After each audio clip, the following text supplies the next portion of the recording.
You're listening to Mr. Allard's Neighborhood. Small town feel with big time ideas. After all, you are entitled to Brad's opinion. Here's your host, Brad Allard.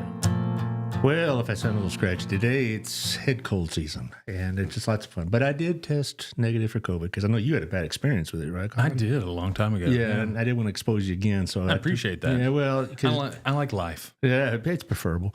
But the most important question on my mind right now, is it Burleson policy that all police officers have beards and bald heads? I mean, looking at you guys, I mean, if you want to be one of the cool kids, absolutely. Is that intimidating? Does that, bald and bearded. Are you intimidated? No, because I know that you're just our policy isn't working. All right.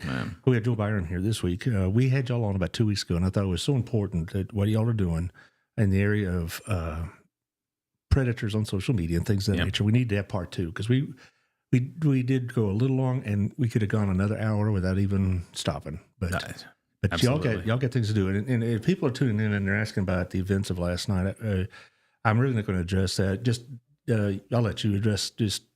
It's basically just go check out the Burleson PD website. And, If you're not familiar with the incident last night, just check out the Burleson Police Department Facebook page. It still is an active investigation, so really not a lot that we'll talk about. The post does make most of the statement itself. So well, I just didn't want people to drop in and say, "Hey, how about what happened?" and all this other stuff. Because, well, they're more than welcome to. Well, I'll they're tell them welcome the same to. thing. And be They're welcome to. Check out the Facebook post. There's the wonderful description right there. Yeah, there you go.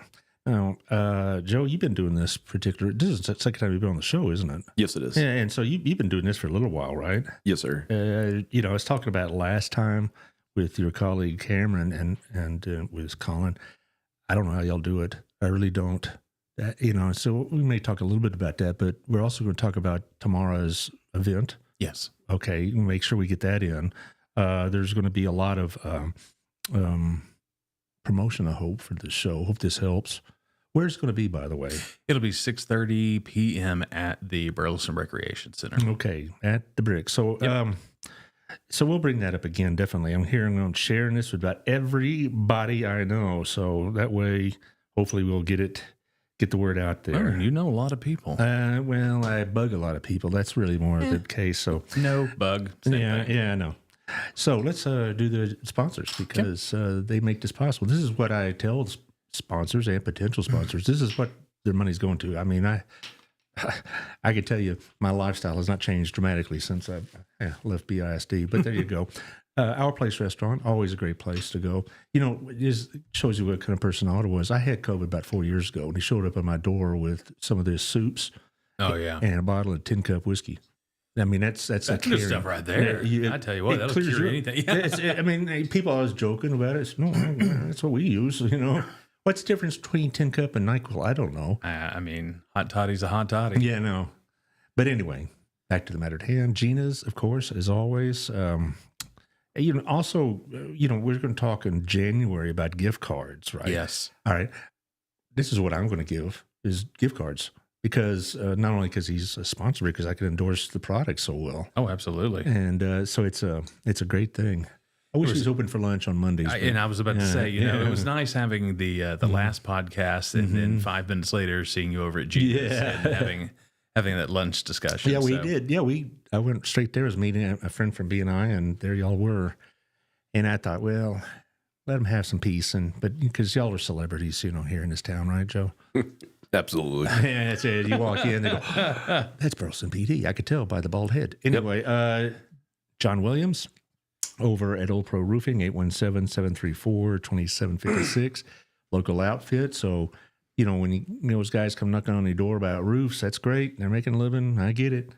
But this is a hometown company. You know where to find them. So it's a great thing. And they do business all over. He does business in like Louisville and Flower Mound and Weatherford and all this other stuff. That boy puts a lot of miles on his truck. That's for sure. 817-734-2756. And another BNI friend, Jeff Kelly, 817-781-0546. He's with the Weddington Agency. He buys and sells Johnson County all over the place. Or at jeffkellyrealty.com. He has several homes to show. Business is still moving, and As far as the rate cuts and all that other stuff, there's supposed to be one this week, but let's not get too excited yet. But I have a feeling that the mortgage rates are going to come down a little bit because there's so many homes available. It's harder to sell a home. You need somebody like Jeff to help you do it. Get it moving. Well, my mom tried to sell her house in Corsicana, and it was very, very difficult. Yeah. But because it was a bigger house. Corsicana isn't exactly have the buzz that's going on around here, but anyway, you need somebody like Jeff to navigate all that. And I believe, yes, 88.3 The Journey with Rich Hooper. I see him at the events at the Chamber of Commerce. Mm-hmm. And he's been on the show a couple of times. And it's a nonprofit, so if you want to donate, that'd be great. Good Christmas gift, a year-end gift, tax-deductible gift, Rich is a good guy. He is. And, they're trying to expand as best they can. So he needs help with that. So they are. Good. I believe that's it. The last week we had Toys for Tots, and I understand that went very well. And I would like to have gone, but at a class, my last class, over in Dallas for DBU on a Wednesday night. So, and by clarifying last class, you meant the last class for the semester? Yeah. Okay. Yeah. Not making any retirement announcements again. No, afraid not. As an adjunct, my classes are determined by class load. And if they're not enough, then they say, thanks, you have this time off. That's probably among other reasons why I'm not at Hill College, because it was just, it's hard to describe what COVID did to Hill College. Right. I mean, before that, I had classes at the limit every time, 25 or so. After COVID, I barely got 10. Oh, wow. And a lot of that had to do with everybody switched to online, and some changed their mind about what they're doing. I had several classes under 10, and after a while, it's like I wouldn't know until the day before, literally, if I was going to be teaching for Hill or not. I said, I don't know. Anyway, I'm wasting y'all's time because I know you'll get a busy day ahead. Yes, sir. Let's talk about, kind of pick up where we left off. Yeah, absolutely. I'll let you summarize it. Well, and, we talked a lot on the last class and kind of went through a little bit of a brief of what we discussed on our at our class with the Protecting Our Kids in a Digital World. And we hit a lot of points, and you're right. After at the end of it, we could have sat there for another 2-3 hours and had this discussion because there's just so much to try to relay to parents, to students, to individuals on this topic. So really, where we ended is like, what questions did you have from the last time? What discussions did you have with people that watched the podcast? Oh, it was a lot of people did. Well, good. What's some of those things that were brought up? The last time I looked, there was over 4,200 views. And part of that's because you put it on your website. Hey, but, we'll make you popular. Well, no, it's such a concerning topic. It is. We're all parents. You're a parent, right, Joe? Yes, sir. All right. And so you know what the drill is, and you know how hard it is to keep them from all this. Even if you have all these safeguards put into place, it's still going to be, it's like a hockey goalie with 19 guys shooting into the net. Yeah, absolutely. Last night we had a small class over at Pathway. We had about probably 12, 14 different individuals there, all parents. And the interesting thing was they were all parents of kids probably from the age of 7 to I think the oldest maybe 11. And so it wasn't our normal teen thought process when we were talking about it. So we kind of worked with them. But it's good to have a nice open discussion. One of the things that was brought to our attention was the question about, well, what about Roblox? So for your listeners that don't know, Roblox is a video game that kids go in, they create an avatar, a fake personality. It has a little character on it that they use. This is a good kind of depiction of what Roblox looks like. You can take your avatar, you can dress them up in what they would call skins. Skins are just the fact that these little block one with characters, the pentagram on it. The one with the pentagram on it. We'll discuss geez. that here in a second. We'll also discuss the other one as well. But as we talk about these things, your child can go on. They can get these characters, and then they can spend real money, which is actually put into what they call Robux. So Roblox has Robux, and you purchase Robux with real money, and that gives you digital currency, and then you use that digital currency to buy skins for your avatars and games inside the game and things along those Somebody's lines. making a lot of money off these kids. Somebody's making a ton of money, billions and billions of dollars. And so Roblox has been on the news media lately about the intensity of child predators that are out there. Some of the statistics that we've looked at on a daily basis, it has about 115 million daily users. Of those, I want to say, if I'm not mistaken, around that 40% mark of daily users are children under the age of 12. So when you're 40% of your 115 million population is under the age of 12, or at least registered as under the age of 12.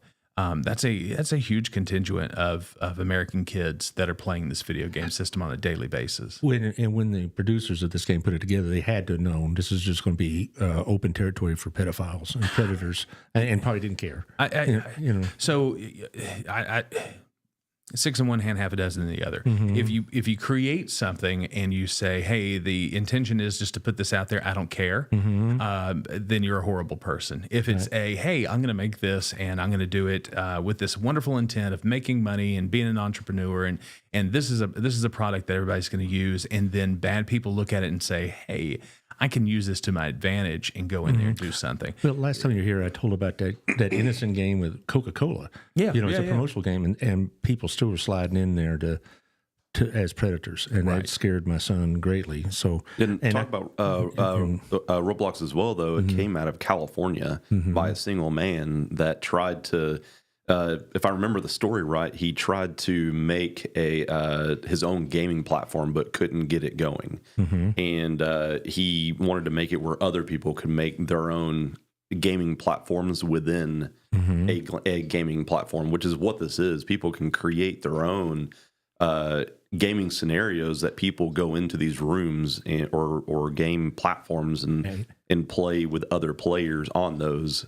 So, and I'm sure this gentleman will deny any culpability about this, but that's creating all these platforms for kids to enter into.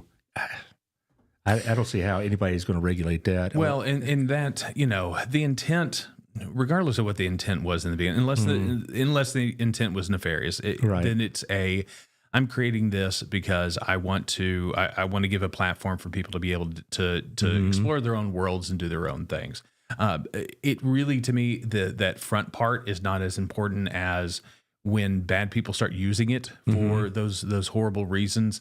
What you're doing to prevent that afterwards. Yeah, I doubt this guy. I doubt this guy sat around. But you did show me some examples of this last time. But I doubt this guy sat around and said, "I want to provide a platform for pedophiles." But I wonder just how diligently he monitors what is being done with this product. Well, and now it's a corporate conglomerate, so it's not this individual anymore. We'll go back to the screen real quick. So these two avatars, one obviously has a T-shirt that has a pentagram on it. So somebody had to create that skin for that character. You can also see that they're wearing like what looks like Hello Kitty pajama bottoms. The other one is wearing probably looks like jeans and maybe an eye patch with a dark hat. But this T-shirt that says "I love CP." So between 2007 and 2017, there was a video game system called Club Penguin, and Club Penguin was a gaming very similar to Roblox, where you would create a little penguin avatar.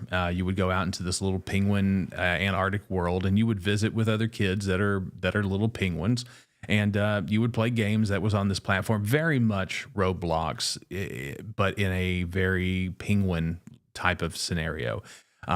It got inundated with child predators on it. The platform was owned by Disney, and so Disney shut it down. The problem is that all the Club Penguin stuff is still out there, and so what you'll see is people creating these little Club Penguin T-shirts, and you can buy these on Roblox.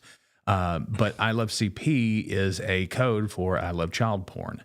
And so they'll say all day long, what's I Love Club Penguin shirt, but it's a indicator for others that understand, what they're there for, that they're somebody who is looking for kids. They're looking for someone who can direct them to somebody that they can manipulate or sextort or do anything along those lines with. So those are obvious. They're out there, and they don't even hide at this point anymore. Well, has somebody like Roblox, have they been investigated for anything?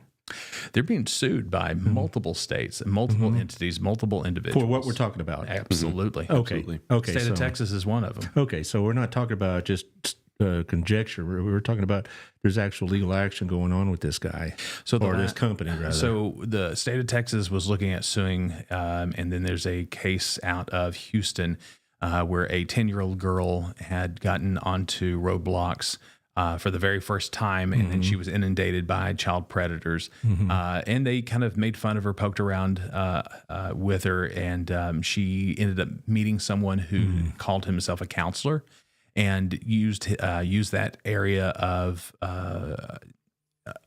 pretending to be this counselor to talk to her, to mediate with her, to let her know that she's a great individual, wonderful person, you're pretty, you're wonderful. And all these conversations she opened up to this person, gave him her address, gave her where she lived, her parents' name, the whole 9 yards. He ended up traveling to Houston, going through her bedroom window, raping and filming her, and then putting that out on the dark web. Now, he was arrested, and she sued Roblox for this, but this was one of the cases that the state of Texas looked at and said, no, we're gonna sue ourselves, Roblox, to say that this is just a cesspool. I think is one of the words that was used on it. A hellish cesspool, if I'm not mistaken, was the word that the state of Texas used in suing. And they essentially said that nobody cares, at Roblox. You're making money. All those little CP shirts and all the little pentagram stuff, you can buy those, and Roblox gets 30% of the money off of that. That's craziness. When I was a kid in high school, Dungeons and Dragons came out. And it has similarities to this, but it was all on paper, and you're sitting across from your buddies and all this other stuff. And you got into role playing, but I remember, and there were people that were kind of concerned because some of the characters, when you say we bought characters, it wasn't with real money. It was, Dungeons and Dragons money, whatever you want to call it. And it had all these, creepy characters you could encounter. And a lot of people still think that's opened the door to a lot of this. I'm not so sure, but I'm just saying that boy, things have accelerated a lot. Well, Roblox is not the only platform this is happening on. This is happening on numerous ones. We're just picking this one out because of these shirts and to show that the prevalence of these online, and the pentagram, that was in relation to 9 Angles. And so 9 Angles is a satanic cult that was not originally made online. But then out of 9 Angles, a 15-year-old from Stephenville, you started a group called 764. And so 764 is the area code of Stephenville. And 764 now has over 20 to 30,000 different people in it that since... what was it, 2019, I think, is when he started it. And so 764 is an online satanic cult that uses platforms like Roblox and others where they try to make contact with children and get the pornographic images from them, or to try to get them to commit suicide or whatever it is. Now, but you say, okay, who started this in Stephenville? Is he still operating? No, he's he's in prison. Okay, good. Yeah, but it's an entity that has now taken on its own community. I mean, it started out the calm, and it's not like a chamber or a Rotary or anything that you go and you meet. But this is an online group. Well, where as on an online group is concerned, they will have essentially initiations where they will say, if you're really someone who wants to be a 764 member, then you need to send this type of child pornography. You need to find a kid online. You need to make them do X, Y, Z. It could be something as horrible as in one of the examples that we talk about in the class, a man who sextorted multiple children into abusing their siblings. And so not only do you have the sextortion and the abuse of this man and the children that he affected online through Roblox, but also those children sexually molesting their siblings and videotaping this and sending that to this individual. And so these types of things are the initiations they do to get into. There you go, right there. You know, what was interesting, the screen grab for the YouTube version was this. Okay, because, you know, I after this afternoon, I'm going to go to the YouTube version and put it on Facebook so people can either watch it YouTube or can watch it on Facebook, whatever.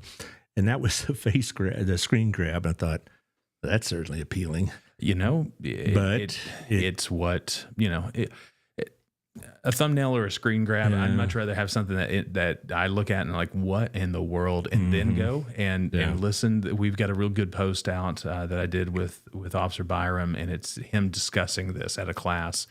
And it's one of the biggest reels that I have out there, and I still on a daily basis. Which one popped up just right as I said that, with somebody that is saying, you know, hang these guys from the highest roof and hang them. That's too good for them. Yeah, well, yeah, no comment from the Burleson Police Department. But we'll go by the letter of the law, 14th Amendment, all of that, all that kind of good jazz. But just in that one, I think it's maybe a 45-second video of Joe talking about this individual. It gives a good description of what we're talking about. There are mom and dads out there right now that have their kids on roadblocks, and they're fine with it. The problem isn't, let me make sure I get this correct. The problem isn't the video game. It's the people in the video game that are reaching these kids. It's the inability for parents to be involved with their children online. It's the giving of freedom to an 11-year-old child and simply just handing them over to the world and saying, oh, here, make good decisions with people who use child psychology to talk to you about adult things. And, you know, and a lot of times they're looking for kids who are in bad situations. They're not the buttoned up kid that really, you know, you reach out to and they'll say, hey, you know, what's your age? What do you like? What's this and that? And they just walk off. They're not going to go chasing after this kid because why? Because they can go 3 over and say, hey, what's your age? What's this? And somebody will reply to them.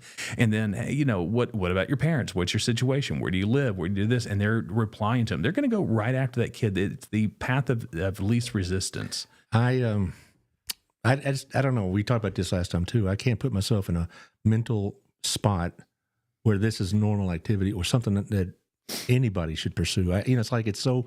We're talking about something so alien to me, and I'm sure for y'all didn't grow up like this. No, they've actually been interviewed by somebody that I've watched a video on, where there's a guy that remained anonymous, and these 2 guys remain anonymous. They were from 764, though. They did tell him that.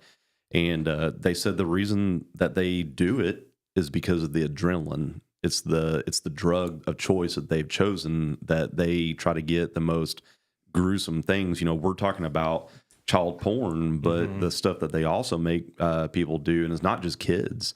It's not just little kids. I mean, it's young adults and sometimes even 20, 30-year-olds as well. But I mean, we're talking a 15-year-old girl that they made her cut her hair off and eat her hair on video, and then we're talking carving names or groups or whatever it is on their body somewhere where they start, but it's as deep as they can, where they bleed everywhere, and they make sure that they take a video of that as well. I mean, so it's not just porn that they're after.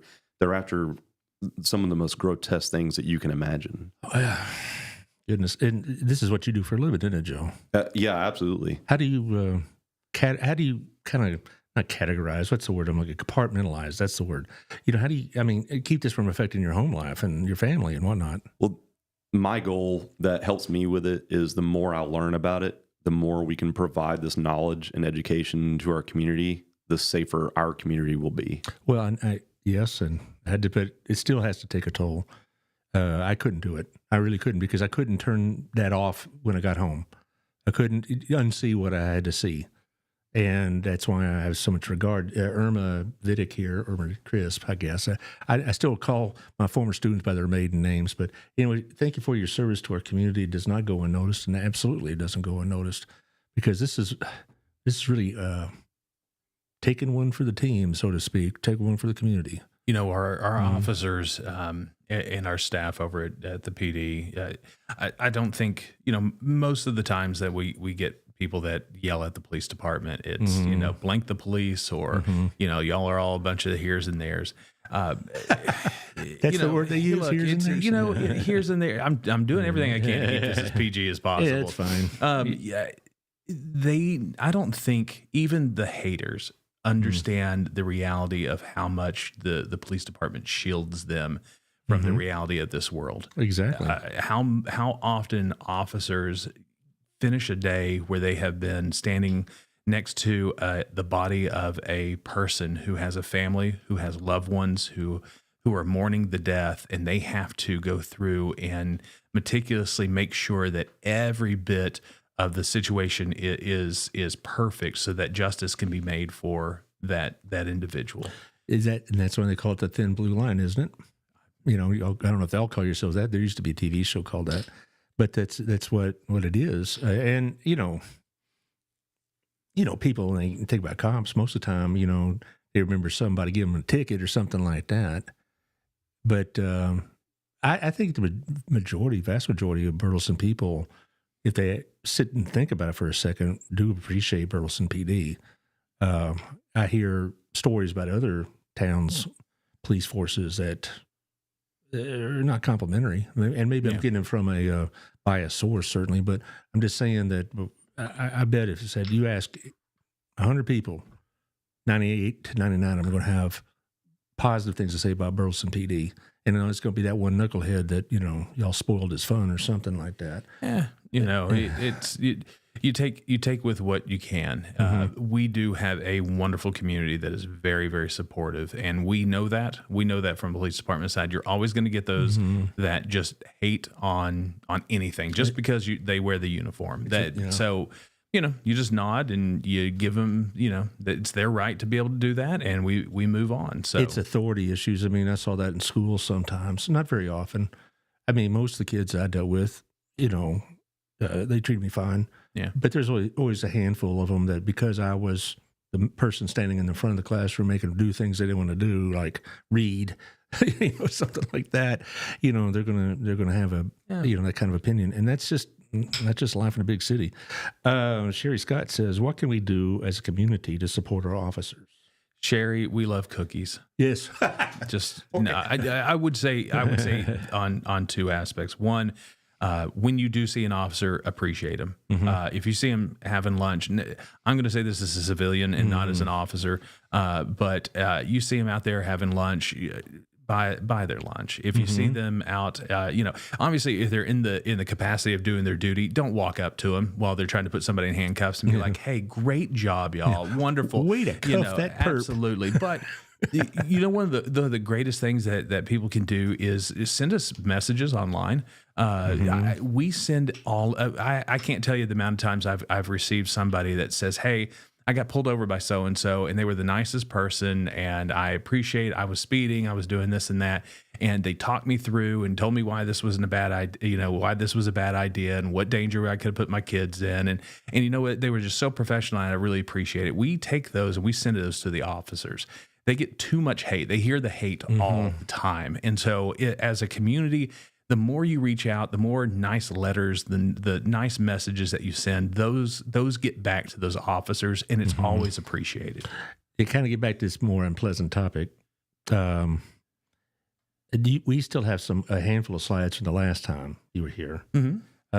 Josh, you want to throw a few up there? And where offenders first make contact, the initial platform. Absolutely. And I remember you showed this, and Instagram surprised me a little bit because Instagram is not just ubiquitous, but also it's not considered to be some dark web kind of thing, right? No. But you told me about versions of Instagram or side doors of Instagram where some of this can take place. Well, let me ask you this: if you go to high school, how many high school students do you think have an Instagram? All of them. Okay, and if that's where the kids are, that's where the predators go. I talked about this with my DBU students sometimes, just chit chatting, and asked them, y'all on Facebook, and maybe about a third, maybe. All of them have Instagram. Yeah. Absolutely. And it's, or TikTok. And we were talking about this on the drive up, because one of the things that Joe talks about during the class is the Rinsta and the Finsta, the real Instagram, the one that's the nice button up, this is where I look like on Sundays, and this is me and my mom, and this is the photos I'm taking of our dinner.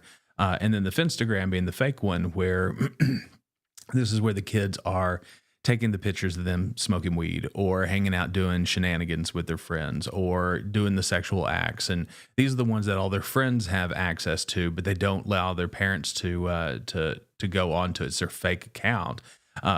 We were talking about that on the drive up when these predators are looking for kids, when they see that nice buttoned up, child's profile, they move on. Because why try to reach out to that?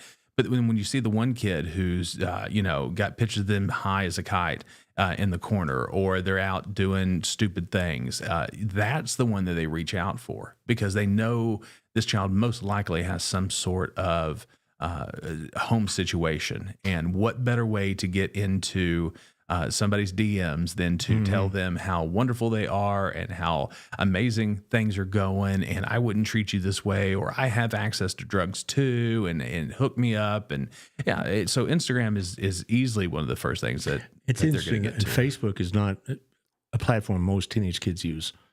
All right, I don't have any friends on Facebook under the age of 18 by choice, Right. for various reasons, because I don't want to be part of their teen drama, and that's probably what mostly it is just crapola. But I just, why even take the chance, right? Well, another thing too with these platforms, these groups, yes, they will seek their victims, but a lot of times too, what they'll do is they'll create a group, and it'll say, "Are you part of a family that has a divorced parents, or are you dealing with a mental illness, or are you dealing with this or that or whatever? Come to this group. We're all dealing with it. We'll all be in this together." And that person now feels included, and then everybody in that group will just love on them and become friends with them, and just they're getting all this information. What they don't know is that they're being groomed the entire time they're in that group. And the second that group, because the whole group is going to be the 764 members, or the 9 Angles, or 676 Cascar, Harm Nation. There's several of them, but those people in that group, they're partners in this, and they all get the information. Once they get that information, then they have that child do whatever it is that they want them to do. We have a couple of questions on the screen here. What is your opinion about the new laws in Australia regarding banning social media for kids? I saw that this morning. In fact, I think the age of 16 is 16 years old. This is another question from Irma. What so they banned social media. Here's the problem. It's not a bad idea, but it can't happen in the United States because of the First Amendment. They'll be challenged, absolutely. But honestly, I'd like to see make some people challenge it. Yeah. Make it okay, and let the courts hash it out. But the First Amendment has always protected this kind of activity, it seemed like. And I tell kids in my classes that pornography between adults and all that is one thing. This is never, ever, ever protected by the First Amendment.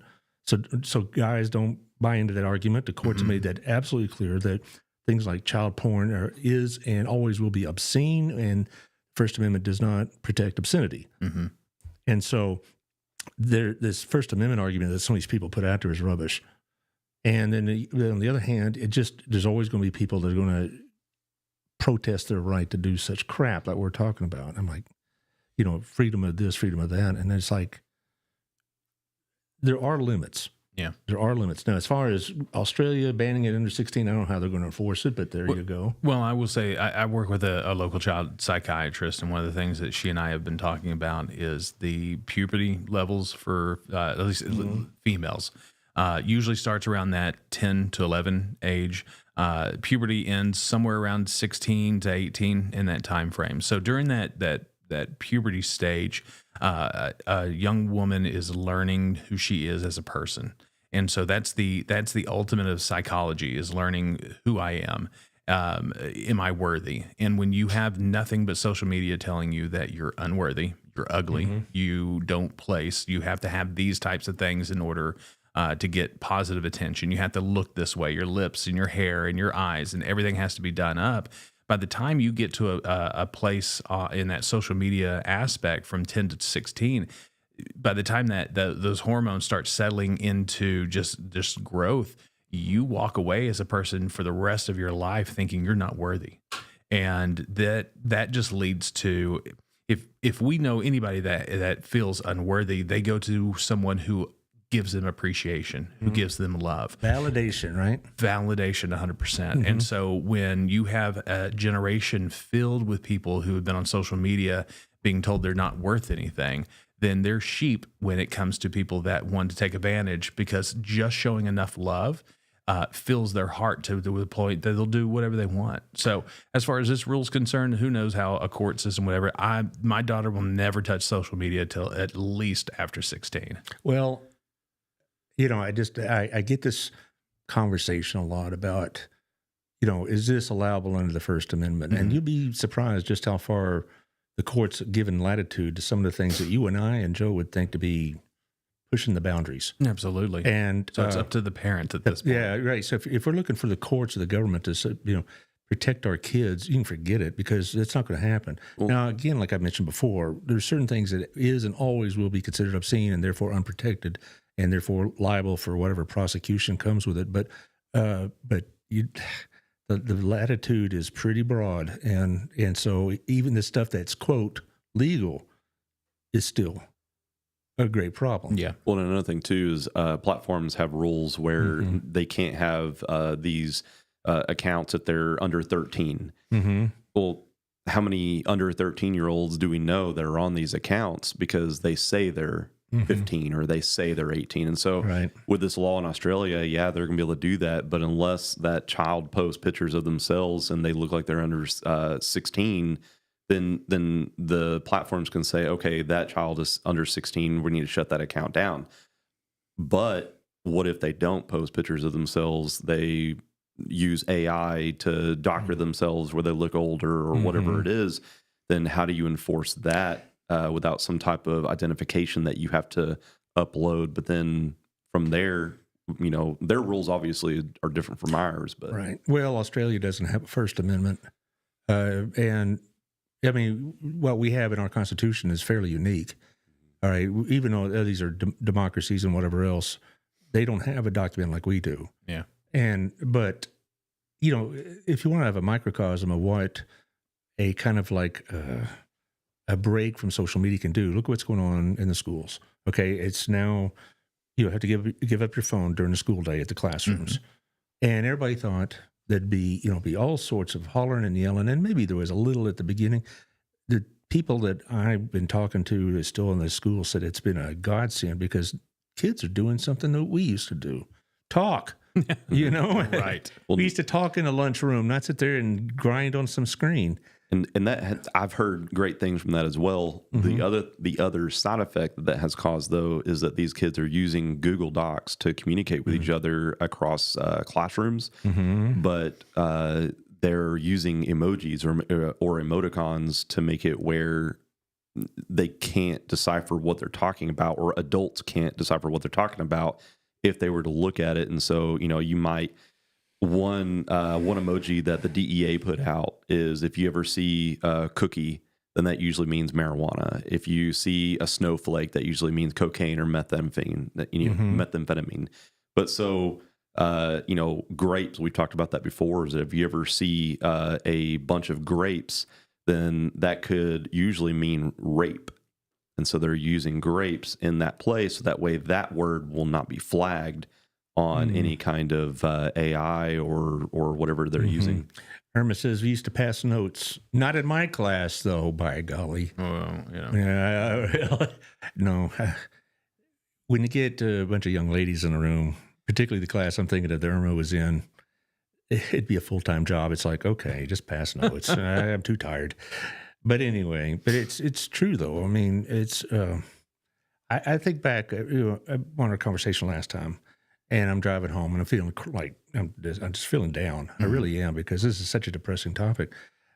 When we were like kids, the biggest thing that along these lines happened to us is we find our older brother's Playboy or something like that. Right.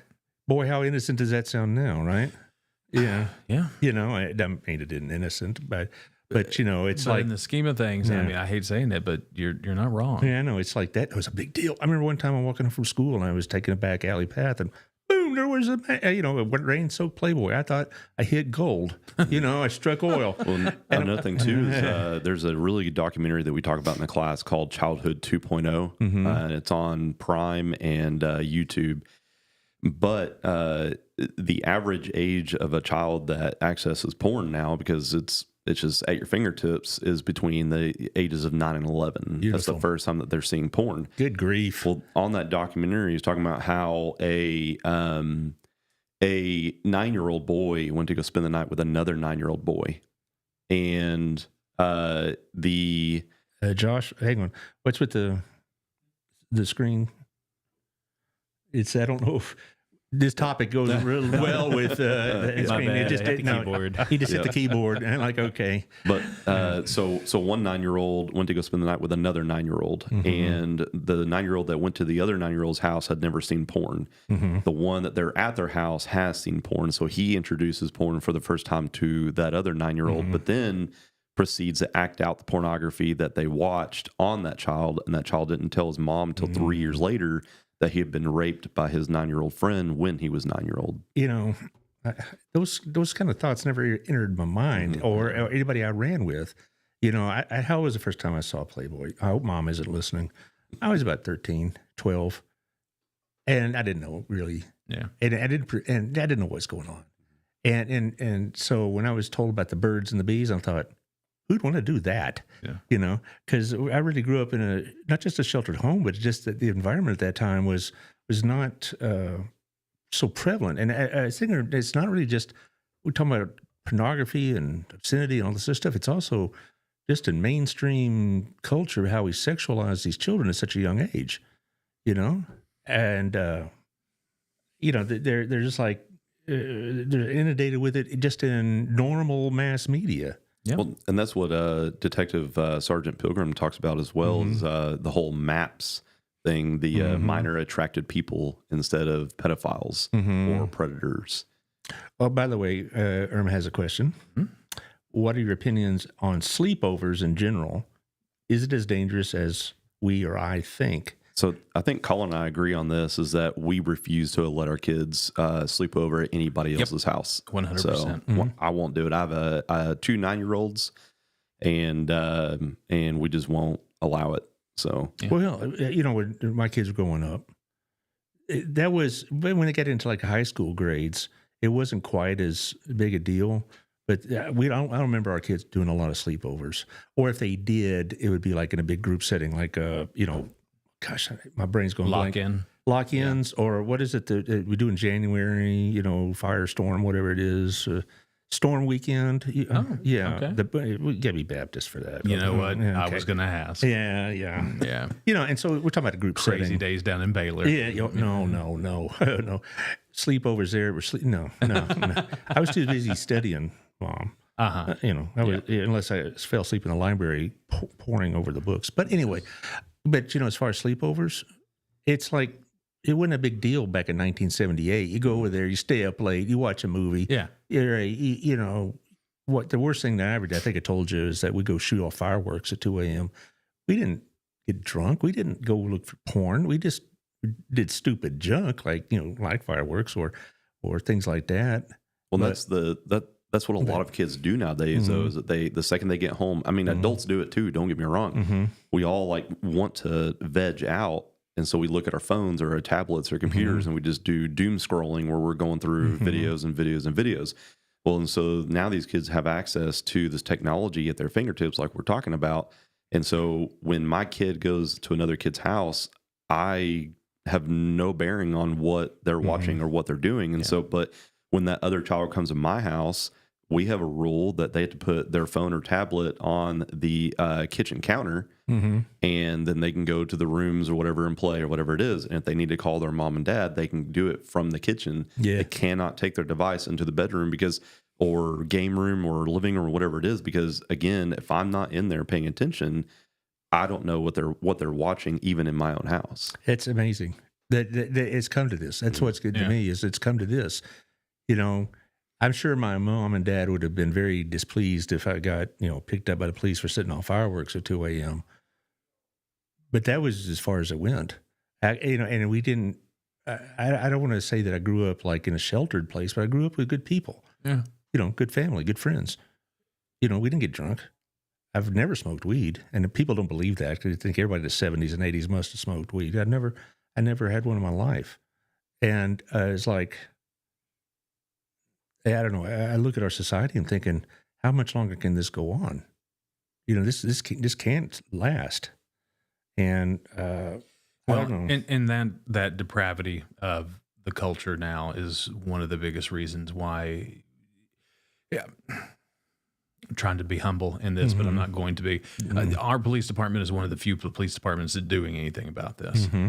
Maybe it's because other departments, other cities have just too much to do, and they don't have people that will sit around and put these classes together and teach them. But Joe and myself and Cameron, we've taught this. God, I think we're pulling up around 25, 30 times that we've done this.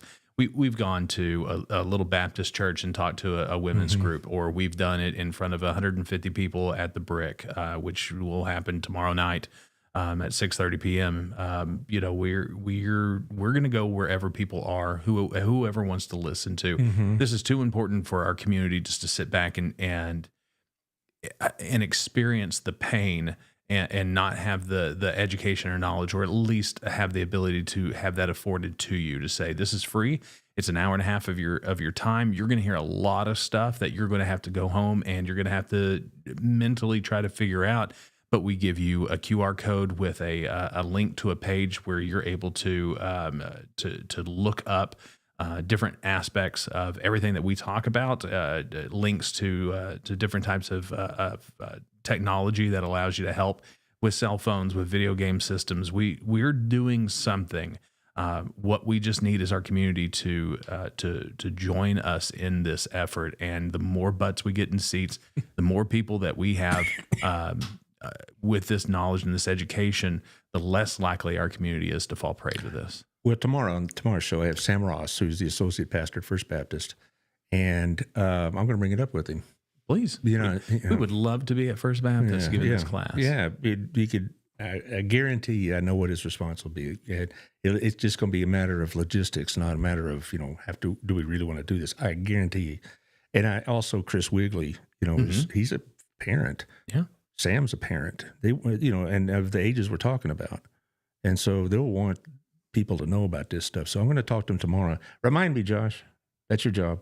Gotcha. Good job, Josh. That parent guide that Collin was referencing, that's on our website. He doesn't even know this yet, but it was at 24 pages. It's about 24 pages right now, but on my desktop, I'm at 28 pages.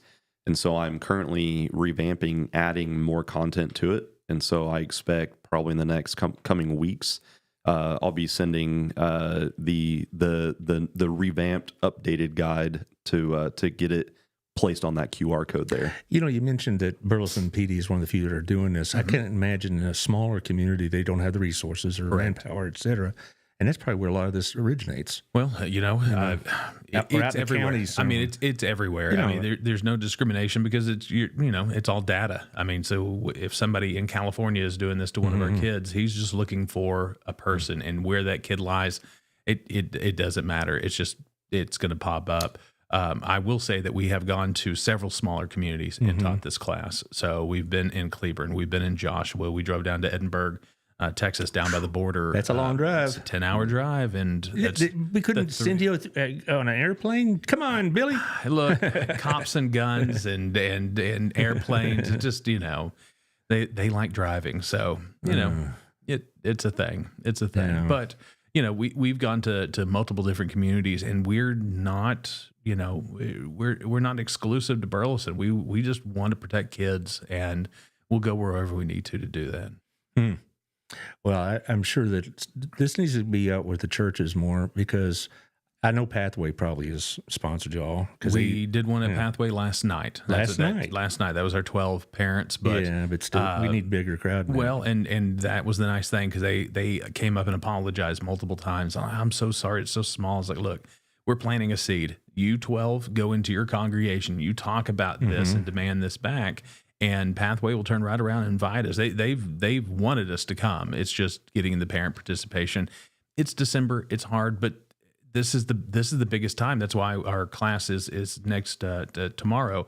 We're really talking about, before you buy that video game, before you buy that app, before your kid gets, Aunt Susie hands him over a $200 Robux gift card, and you're out there just playing Roblox and buying stuff left and right. And these predators know this is their Super Bowl. I mean, right now, all these new kids are about to get inundated into Roblox because their parents got it for them for the very first time. And there's no parameters set up, and there's nothing to keep them from having these conversations with these kids. And we're going to watch those numbers skyrocket when it comes to these predators talking to these kids and how often it gets reported. Yeah, Christmas time seems like it'd be a very busy time of year for y'all, not just for this, what we're talking about, but also you talk about the gift cards. I bet shoplifting goes up and all this other stuff. Yeah. I'm sure you'll keep y'all busy, huh? Yeah. And, kind of going back to the parent participation, it's what I think a lot of parents might get into is, well, that wouldn't happen to my kid. My kid wouldn't do that, and not stepping on anybody's toes or anything. But I mean, you never know. You could attend a church or even work at a church, and your kid fall victim to a situation like this. Oh, sure. Absolutely. Absolutely. Because, I can't tell you how many times in my teaching career, and I'm telling the parents some bad news, and they're like totally stunned. I had no idea. And normally for me, it was academic related, not so much like this, a couple of times. But I can't tell you how many people that were oblivious to what was going on with their kids in school. And I can't imagine that, because my parents, we were the dorks who went to open house, that kind of thing, Yeah. And, my parents checked my schooling pretty closely. And I just thought everybody was raised like that, to tell you the truth. But then a teacher said, "Oh, I'm very naive." Well, one more before we go. Yeah, you got a meeting. You don't want to make Billy late. No. Many people I can make late, but not the chief. Yeah. So maybe a discussion topic for the next round. So the gift card thing, we'll be talking with. We have an interview with NBC5 today. They're coming in, but we've been dealing with another issue with Bitcoin. And that's coming up. So I want to give a shout out to our chamber. They have partnered with us. They just sent out an email right before I left. Yeah. Melissa sent it out to everyone to discuss the Bitcoin situation and other scams. And really awesome thing, because I'm struggling to try to get this information out to every business I possibly can. And Melissa says, would it be cool? We have such success with our business over breakfast in the mornings. They're going to do a second business over breakfast in February, which it's at the end of the month. So the end of January is the business over breakfast. The very next Tuesday. I wish you'd get off Tuesdays. I can't go on Tuesdays, Melissa. I'm sorry, Brad. I got classes. DBU can't survive without me. It's 7:30 in the morning. What kind of class do you have? It's an 8:00 class. That answered that question. Okay, well, good to go. So I'm on the road. Yeah, and but you can't just put that recorder out there and let it spin and play while it's going. It's in the book that you don't read. So no, I'm going to have Melissa on in January. I've given her a break this month because she's probably busy, and she is a mom, and so let's let her enjoy the holiday. Yeah, and all this absolutely. Stuff. But when I saw that email from Melissa this morning, I thought, that's going to be a good topic. Yeah. Okay, Yeah. So I'm going to have her on in early January. Yeah, so they've been really good about, I know their Business Over Breakfast is a huge event, and they're going to add an extra one for the week after their normal Business Over Breakfast. So our officers can come out and teach that group all about the different types of scams, Bitcoin being one of them, but the multiple different scams that we're seeing in local businesses and nationwide. I avoid Bitcoin. I don't understand it. I think it's, Hayden, my son, tried to explain it to me. I had no idea what he's talking about.